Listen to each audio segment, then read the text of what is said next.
शिवजी बड़े हैं या विष्णु जी? यह सवाल भक्ति से जुड़ा है, तर्क से नहीं। शास्त्रों, पुराणों और दर्शन में इसका उत्तर है। शिव पुराण क्या कहता है? भगवान शिव ही परब्रह्म हैं। उन्हीं से विष्णु और ब्रह्मा उत्पन्न हुए। शिव जी ही सृष्टि के मूल कारण हैं। इसमें शिव को सर्वोच्च माना गया है। विष्णु पुराण क्या कहता है? भगवान विष्णु ही आदि तत्व हैं। ब्रह्मा उनकी नाभि से उत्पन्न हुए और शिव उनके अंश रूप हैं। विष्णु पालन करता ही नहीं, परब्रह्म भी हैं। इसमें विष्णु को सर्वोच्च माना गया है। देवी पुराण, शक्ति परंपरा। आदि शक्ति, दुर्गा पराशक्ति से ब्रह्मा, विष्णु और शिव उत्पन्न हुए। यहाँ शक्ति को सर्वोच्च कहा गया है। उपनिषद और वेदांत, दर्शन। ब्रह्मा एक है, निर्गुण, निराकार, अजन्मा। वहीं ब्रह्मा 3 रूपों में प्रकट होता है। ब्रह्मा सृष्टि, विष्णु पालन, शिव संहार। यहाँ कोई बड़ा छोटा नहीं है, सब एक ही सत्ता के रूप हैं। भक्ति की दृष्टि से निष्कर्ष। जिसे तुम प्रेम और श्रद्धा से पूजो, वही तुम्हारे लिए सबसे बड़ा है। शिव भक्त कहते हैं, हर हर महादेव। विष्णु भक्त कहते हैं, हरि नारायणाय। लेकिन दोनों मानते हैं कि शिवो विष्णु रूपः च विष्णुश्च शिवरूपधृक्। अर्थात शिव ही विष्णु है और विष्णु ही शिव है। विष्णु जी की उत्पत्ति को लेकर भी विभिन्न पुराणों में अलग अलग कथाएं मिलती हैं, लेकिन वे सभी इस बात पर सहमत हैं कि भगवान विष्णु परब्रह्म के पालन रूप हैं और सृष्टि की शुरुआत से पहले ही अस्तित्व में थे। शिव पुराण के अनुसार शिव से विष्णु की उत्पत्ति। सृष्टि की शुरुआत में केवल भगवान शिव थे, निर्गुण, निराकार, परब्रह्म। उन्होंने योगबल से अपने अंग से एक सुंदर सत्वगुणी पुरुष को उत्पन्न किया, यही विष्णु है। फिर विष्णु से ही ब्रह्मा की उत्पत्ति हुई। यह दृष्टिकोण शिव को आदि और विष्णु को उनके अंश रूप में मानता है। विष्णु पुराण के अनुसार विष्णु स्वयंभू हैं। जब कुछ नहीं था, तब केवल नारायण, विष्णु थे। वे कारण सागर में शेषनाग पर योगनिद्रा में स्थित थे। उनकी नाभि से एक कमल प्रकट हुआ, जिससे ब्रह्मा उत्पन्न हुए। ब्रह्मा ने सृष्टि की रचना की। इस मत में विष्णु को ही मूल परब्रह्म माना गया है। देवी पुराण के अनुसार आदि शक्ति से उत्पत्ति। आदि शक्ति, मूल प्रकृति, ने 3 देवताओं को उत्पन्न किया। ब्रह्मा राजोगुण, विष्णु सत्वगुण, महेश तमोगुण। इस दृष्टिकोण में शक्ति को मूल कारण माना गया है। श्रीमद् भागवत पुराण अनुसार आदि काल में केवल परमात्मा थे, जिन्हें नारायण कहा गया। उन्होंने ही सृष्टि की इच्छा की और सृष्टि रचना के लिए ब्रह्मा और संहार के लिए शिव को उत्पन्न किया। दार्शनिक दृष्टिकोण, वेदांत अनुसार परब्रह्म एक ही है, वही ब्रह्मा, विष्णु और शिव के रूप में कार्य करता है। विष्णु पालन शक्ति के रूप में उस ब्रह्मा के अवतार हैं। निष्कर्ष, विष्णु जी स्वयंभू माने जाते हैं या शिव शक्ति परब्रह्म के अंश से प्रकट। वे समय, स्थान और जन्म मरण से परे हैं। भक्तों की भावना अनुसार वे परब्रह्म, पालक और लीलामय भगवान है।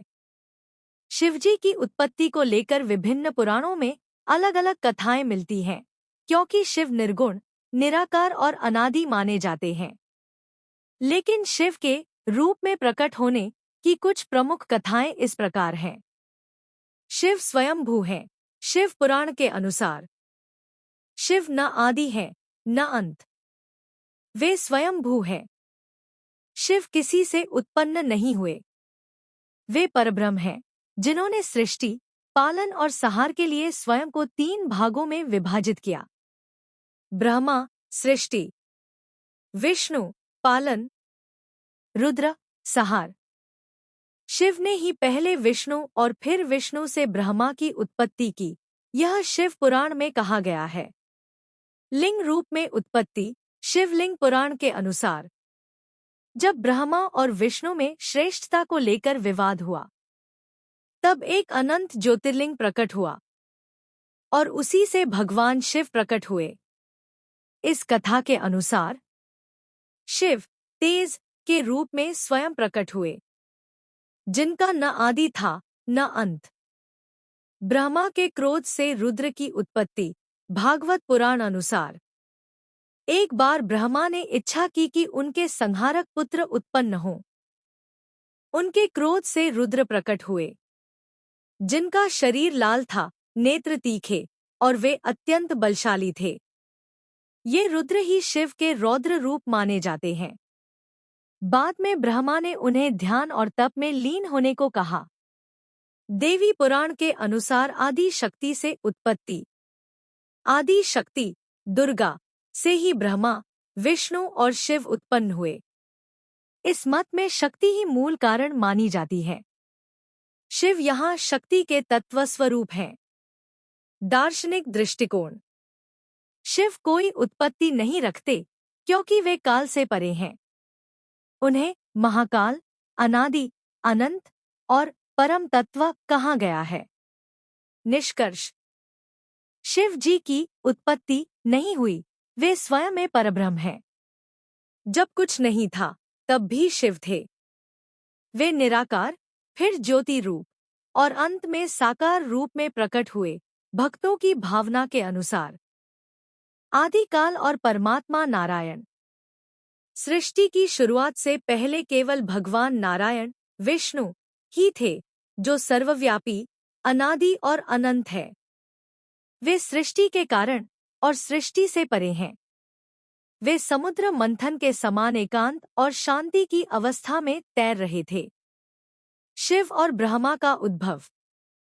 नारायण के नाभि से एक कमल का फूल निकला, जिसमें से ब्रह्मा प्रकट हुए। ब्रह्मा को सृष्टि का कर्ता माना जाता है। ब्रह्मा ने सृष्टि के निर्माण का कार्य प्रारंभ किया। सृष्टि की प्रारंभिक अवस्था। ब्रह्मा ने सबसे पहले पंच महाभूत पृथ्वी, जल, अग्नि, वायु, आकाश की रचना की। इसके बाद जीव जंतुओं, देवताओं, मनुष्यों और अन्य प्राणियों की सृष्टि हुई। सृष्टि की प्रकृति। सृष्टि निरंतर चलती रहती है। इसका निर्माण, पालन विष्णु का कार्य और संहार शिव का कार्य चलता रहता है। यह चक्र अनंत काल तक चलता रहेगा। 3 लोक और 4 युग। विष्णु पुराण में कहा गया है कि सृष्टि में 3 लोक, स्वर्ग, पृथ्वी, अधोलोक होते हैं। 4 युग, सत्य, त्रेता, द्वापर, कलियुग के चक्र में जीवन चलता रहता है। सारांश। नारायण, विष्णु ही मूल कारण है। ब्रह्मा उनके द्वारा उत्पन्न हुए और सृष्टि के कर्ता है। सृष्टि का निर्माण, पालन और संहार यह 3 देवताओं का कार्य है।